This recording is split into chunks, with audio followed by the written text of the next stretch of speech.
Hello students, be an incorrigible dreamer.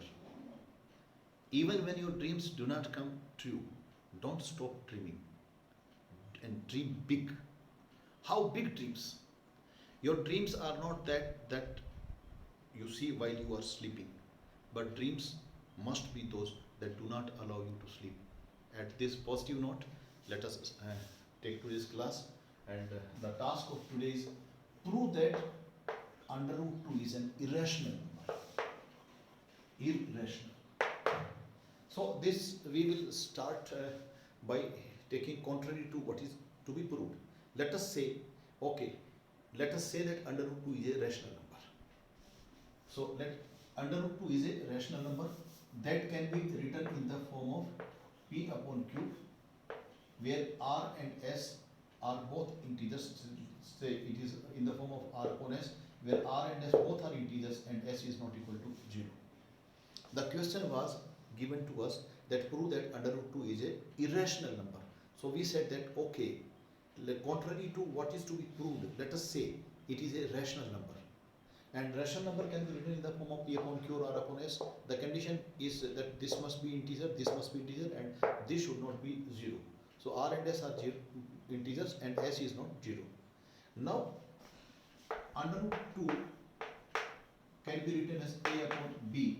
And here I will write that cancelling out any common factor that R and S both had. Say it was 6 upon 9 earlier.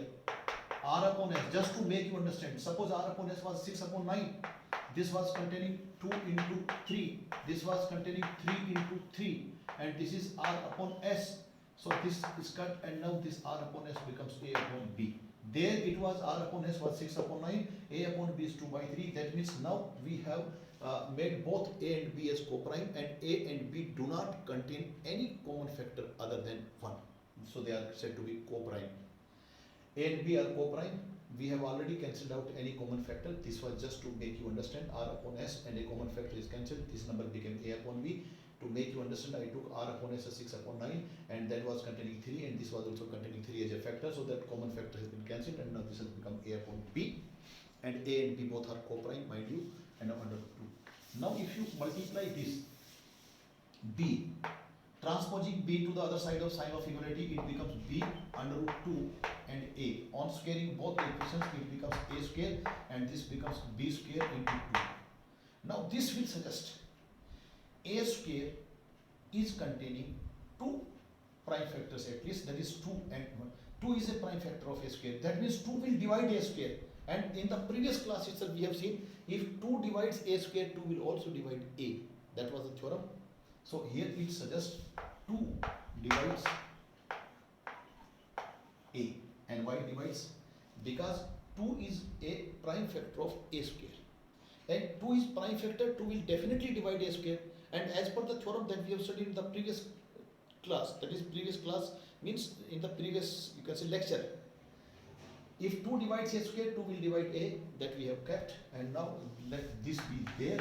And if I say 2 divides A, which definitely means A will contain 2 as prime factor, it could contain 2 and some other factors, so A is definitely 2 into something.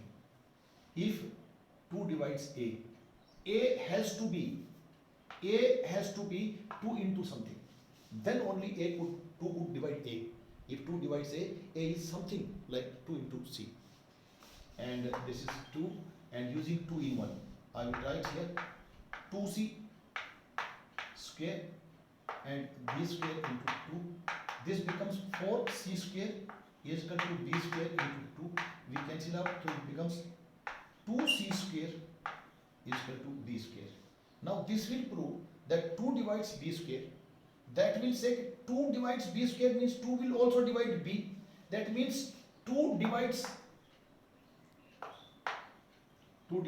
B. Now if 2 divides both A and B are not coprime, but we made them coprime. They were made as coprime.